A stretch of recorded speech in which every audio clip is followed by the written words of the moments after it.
ያሸለበች መስሏቸው በጣም ደንግጠው ነበረ። ለትንሽ ጊዜ ብቻ ነበር ራሷን የሳተችው። ያው ውሃም አፍሰውባት እንግዲህ እንድትነቃ አድርገዋታል።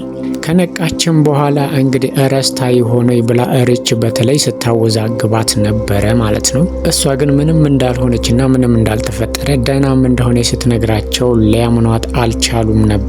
ምክንያቱም የበፊቱ ነገር ተፈጥሮ ድጋሚ ራሷን ከሳተችና ማንነቷን ካላስታወሰች ብለው ከፍተኛ ስጋት ደርሶባቸው ነበር። ግን እነሱ እንዳሰቡት አልተፈጠረም። ሙሉ ጤነኛ ነች።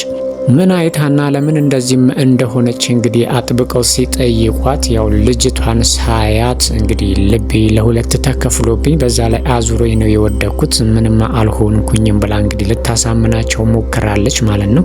ልጅቷን ስታይ ለምን እንደወደቀች ባይገባንም ያው ልጅቷንም በደንብ እንዳላየቻት እያወራች ነበረ ማለት ነው። ልጅቷም ለምን እዛ እንደተገኘች ምንም የተገለጸልን ነገር የለም። ግን አሁን ላይ ማሚቴ እንዳወዳደቋ ምንም አልሆነችም ነበረ ማለት ነው። ሪችም እንግዲህ ነገሮች በሙሉ ግራ ስለገቧት ያው ለአቤል አትናገሪ ብትባልም ለአቤል ተናግራለች ማለት ነው። አቤል ደግሞ አሁን ላይ ያለበት ሁኔታ ሁላችንንም ግራ እያጋባን ነው ያለው ማለት ነው። ምን መስራት እንደፈለገም ግልጽ አይደለም። እንግዲህ ከልጁ ገዳይ ጋም ተገናኝቷል። ምንም ወንድሙ ቢሆንም ያው ኢዩኤል ደግሞ የሚታመን ጥሩ ሰው ስላልሆነ እንግዲህ ልጁን ገሎበታል። ግን አሁን ደግሞ ከሱ ጋር ለመስራት እየተስማማ ነው ያለው ማለት ነው። ይሄ ነገር ደግሞ ርብቃን በጣም አሳስቧታል። ቤት ውስጥም ሰላም እንዳይሆን አድርጓል። አቤል ላይ ትልቅ ጥርጣሬን ፈጥሮባታል። በእርግጥ የሚያሳዝን ነገር ነው። ምክንያቱም ልጁን አሳጥቶታል፣ ብዙ ነገር ባድርጎታል። ያው ቤቱንም ሀብቱንም ንብረቱንም ሊወስድበት ፈልጎ ነበር፣ አልተሳካለትም እንጂ እንግዲህ በእነሱ ምክንያትም እንግዲህ 30 ዓመት ተፈርዶበት ከእስር ቤትም ወጥቷል። አሁን ግን አቤል ያንን ሁሉ ትቶና ያንን ሁሉ እረስቶ ከኢዩኤል ጋር በቀላሉ ለመሆን ማሰቡ በራሱ ትልቅ ጥያቄ የሚፈጥር ነው። እንግዲህ ርብቃ ላይም ይሄ ነገር ነው የተከሰተባት ማለት ነው። ምን እያደረገ እንደሆነ ደጋግማ ብትጠይቀውም እንግዲህ ምንም ሊነግራት አልቻለም ማለት ነው። ምክንያቱም እሱ አሁን ላይ የሚሰራውን ስራ በጠቅላላ ሚስጥራዊ ማድረግ ፈልጓል። እነሱ ደግሞ ከኋላው እየተከተሉ ምን እንደሚሰራ ለማወቅ እያደረጉ ያሉት ጥረትም እንግዲህ እንደማይረሳ ግልጽ ነው እንዳለ ሆኖ ማለት ነው። ግን ከሱ ደግሞ ምን እያደረገ እንደሆነ ርብቃ ማወቅ ፈልጋለች። ግን በግልጽ ሊነግራት አልቻለም። እንግዲህ ሲወጣና ሲገባ እየተከተሉት ማወቅ የሚፈልጉትን ነገር ለማወቅ ቢሞክሩም ከኢዩኤል ጋር ከመገናኘት ውጪ ምን እንደሚሰራ ግልጽ አልሆነላቸውም። ርብቃ ግን ከምንም በላይ ያው የአቤል እንደዚህ መሆን አሳስቧታል። ቤቱ ውስጥም ሰላም ጠፍቷል ማለት ነው። እንደ በፊቱ አይንከባከባትም። ቤቱ ውስጥም ለትንሽ ደቂቃም አይቆይም፣ ይወጣል፣ ይገባል። ምን እየሰራ እንደሆነ እንግዲህ ሁላችንንም እያወዛገበን ነው። ከመንቀልቀልና ከመንቀሽቀሽ ውጪ እንግዲህ ምንም አይነት ነገር እየገባን አይደለም ማለት ነው። ኢዩኤል ጋም እንግዲህ ሙሉ በሙሉ ተስማምተው ስራውን ለመስራት ቆርጠው ተነስተዋል ማለት ነው። ያው እንግዲህ አቤል ኢዩኤልን ምን ያህል ቢያምነው እንደሆነ ባይገባንም ግን አሁን ላይ ከኢዩኤል ጋር አቤል ሰላም ፈጥሮና ምንም እንዳልተፈጠረ እያሰበ ነው ማለት ነው። ከሱ ጋርም ስራ ለመስራት እንግዲህ ቆርጦ ተነስቷል። ስራው ምን እንደሆነ ያው መልካም ስራ እንደማይሆን እርግጥ ነው። ምክንያቱም ወንጀል ሊሆን ይችላል ብለን እያሰብን ነው። ባይሆን ኖሮ ትክክለኛ ስራ ቢሆን ኖሮ በትክክለኛ መንገድና በግልጽ ያደርጉት ነበረ። ግን ሚስጥራዊ አድርገውታል። አቤልም እንግዲህ ኢዩኤልን ለምን እንደመረጠ ያንን ሁሉ ካደረገው በኋላ ከሱ ጋር ስራ ለመስራት ማሰቡ በራሱ ትንሽ ከባድ ነው የሚሆነው።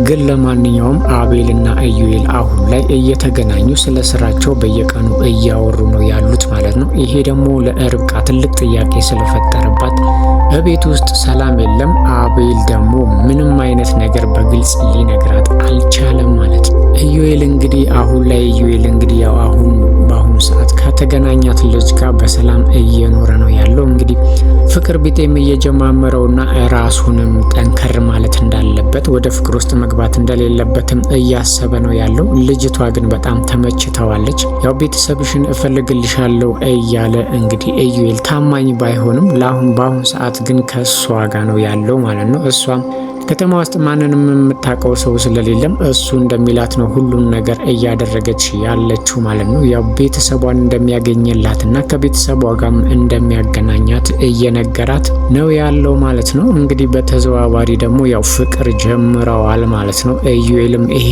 ነገር እንዴት እየተካሄደ እንደሆነና ምን እየተፈጠረ እንዳለ እንግዲህ ራሱንም እየጠየቀ ነው ያለው። ፍቅር ሊይዘኝ ብቻ እንዳይሆን እየወደድኳትም እንዳይሆን ብቻ እያለ እንግዲህ ለራሱ ጥያቄ እየጠየቀ ነው ማለት ነው። ምክንያቱም እርግጠኛ አይደለም ይውደዳት አይውደዳት፣ ግን አሁን ሙሉ ሰዓቱን ከሷ ጋር ነው እያሳለፈ ያለው ማለት ነው። ይሄ ነገር ደግሞ ለምን እየሆነ እንደሆነ እንግዲህ ግራ ገብቶታል። ግን ያው ፍቅር ቢጤም እንደጀማመረው እየተሰማው ነው ያለው ማለት ነው። እሷ ግን ከምንም በላይ አምናዋለች። እንግዲህ ወደፊት ምን እንደሚፈጠር ባናቅም፣ ነገ ጠዋት ኢዩኤል ምን እንደሚያደርግ ባይታወቅም፣ አሁን ላይ ግን ከእሷ ጋር አሸሼ ገዳሜ ላይ ናቸው ማለት ነው። ሪችም እንግዲህ አቤልን ለማግባባት እየሞከረች ነው ያለችው። ርብቃ በጣም እንዳዘነችበትና በጣም እየተጎዳችም እንደሆነ ሰላምን መፍጠር እንዳለባቸውም እየተመኘች ነው ያለችው። ተከታትለውትም ከኢዩኤል ጋር እየተገናኘ እንደሆነ ስትጠይቀው እንግዲህ በአጋጣሚ ነው የተገናኘ ነው ብሏታል። ስለዚህ አቤል እንግዲህ በውስጡ ትልቅ ሚስጥር እንደያዘ ግልጽ ነው ማለት ነው። ሪች ግን አሁን ላይ ርብቃ ከኢዩኤል ጋር እንደሚገናኝም እንደሚያውቁና ከኋላው እየተከተሉት ሁሉንም ነገር እያዩ እንደነበረ ነግረዋለች ማለት ነው። እሱም እንግዲህ ይሄንን ነገር በአጋጣሚ የተፈጠረ ነገር እንዲመስል እያደረገ ነው ያለው። ሪች ግን ርብቃ በጣም አዝናባሃለች፣ ስለዚህ ይቅር ልትላትና ልትንከባከባት ይገባል ብለዋለች። እንግዲህ አበባም ገዝቶላት እንዲሄድ ነግራው ነበረ ማለት ነው። ያው እሱም እንግዲህ ስጦታ ነገር ይዞላት ሄዷል።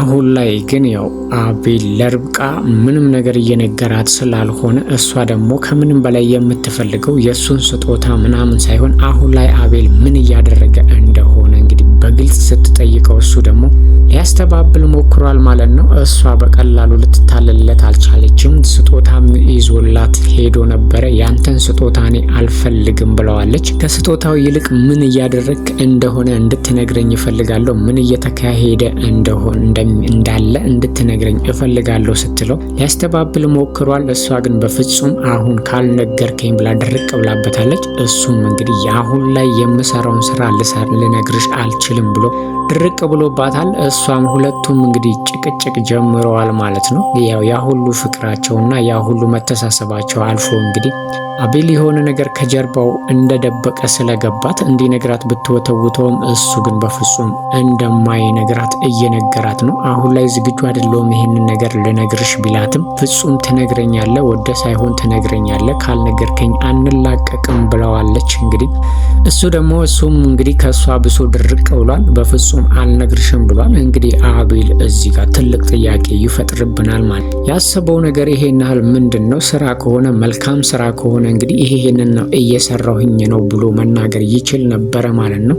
ነገሩ እንግዲህ እንዲከርና ከርብቃም ጋር ሰላም እንዳይሆን አድርጎታል ማለት ነው። ርብቃ በተደጋጋሚ እንግዲህ ብትጠይቀው አልሰማም ሲላት በጣም ተናዳም እንግዲህ በጥፊ መታዋለች ማለት ነው። አቤል እንግዲህ ምን ሊያደርግ እንደሚችል ባናቅም አሁን ላይ ርብቃ ካልነገርከኝ ሞቼ እገኛለሁኝ ብላ በጥፊ መታዋለች ማለት ነው። አቤልም እንግዲህ እዚህ ጋር በጥፊ መመታቱ በጣም አስደንግጦታል። ምክንያቱም በቃ አልናገርም ስላለ ብቻ መመታት ይኖርበት አይኖርበት ባናቅም አሁን ሳይሆን ቃስ ብዬ ነው የምነግርሽ፣ አሁን ላይ አልነግርሽም ነው እንጂ ያላት። በፍጹም የምሰራውን ነገር አልነግርሽም አላላትም። ያው እንግዲህ በጣም ስለተናደደችና ትግስቷ ስላለቀ እጇን አሳርፋበታለች ማለት ነው። ይሄ ነገር በጣም አስደንግጦታል። እሷንም ይሄንን በማድረጓ በጣም ደንግጣለች። ከመታችው በኋላ እንግዲህ በጣም ነው የደነገጠችው ማለት ነው። ያው ስሜታዊ ሆና እንዳደረገችው ግልጽ ነው። አቤል ግን በቀላሉ ይሄንን ነው የምሰራው ብሎ ቢያሳምናት የድሮ ፍቅራቸው ይመለስ ነበረ። እሱ ግን መናገር አልቻለም ማለት ነው። ከምንም በላይ ደግሞ ርብቃን ያሳሰባት እንግዲህ አቤል ተመልሶ ከኢዩኤል ጋር መሆኑ በራሱ በጣም በቃ ቆጭቷታል ማለት ነው። ያንን ሁሉ ካደረገ በኋላ ልጃችንን ከገደለ በኋላ ለትልቅ ችግርና ስቃይ ቤተሰቡ ውስጥ ሰላም እንዳይኖር ካደረገ በኋላ አቤልን እስር ቤት እንዲገባ ካስደረገው በኋላ ያው በሱ ምክንያት ነው የገባው። ከዚህ ሁሉ በኋላ እንዴት ከሱ ጋር ሊሆን ቻለ የሚለው ነገር ነው በጣም ያሳሰባት ማለት ነው። ኢዩኤል መቼም መልካም ነገር ስለማያደርግ እንግዲህ አቤልንም ወደ ተሳሳተ መንገድ ውስጥ ሊወስደው ይችላል ብላ ስላሰበች ነበር ይሄንን ነገር እያደረገች ያለችው፣ የሚሰራውንም ስራ ለማወቅ የፈለገችው ማለት ነው። እሱ ግን በአሁን ሰዓት በቃ በፍጹም ለማንም መናገር አልቻለም ማለት ነው። አሁን ላይ መናገር አልችልም ግን መናገሬ አይቀርም የሚል መልእክትን ቢያስተላልፍላት እሷ ግን አሁኑኑ ካልሆነ ብላ እንግዲህ አምባጓሮ ፈጥራለች ማለት ነው። አቤል ምን እንደሚያልላት ባናቅም አሁን ላይ ግን ርብቃ አቤል የሚሰራውን ነገር ካልነገርከኝ ብላ በጥፊ ብለዋለች ማለት ነው። ሌላው እንግዲህ ሪችና ኢዩኤል ናቸው። ሪችም እንግዲህ ኢዩኤልን ስታገኘው ሁሌ እንደሰደበችውና እንዳንቋሸሸችው ነው። እሱም እንግዲህ የመልስ ምት መልሶላታል ማለት ነው። ከዚህ በፊት የሆነችውን ነገርና የደረሰባትን አደጋ እንግዲህ እንድታስታውስ አድርጎ ሊያሸማቅቃት ሞክሯል ማለት ነው። እሷ ግን ስለዚህ ጉዳይ እንዴት አወክ ብለዋለች። እጁ እንዳለበትና እሱ እንደዚህ እንዳስደረገ ማለትም ያው የሆነ ሰው ደፍሯታል። እንዲደፍራት እሱ እንዳደረገ እንግዲህ በፍጹም ሀሳቡ የላትም ማለት ነው። እሱ ግን እንደሚያቅና ስለ ጉዳዩ እንደሚያቅ ነግሯታል ማለት ነው። ይህንን ተናግሯት ሲሄድ እንግዲህ በጣም ግራ ገብቷታል፣ እንዴት እንዳወቀ ማለት ነው። ነገሩን ግን እሱ እንዳስደረገው በፍጹም ማንም አልጠረጠረም ነበረ ማለት ነው።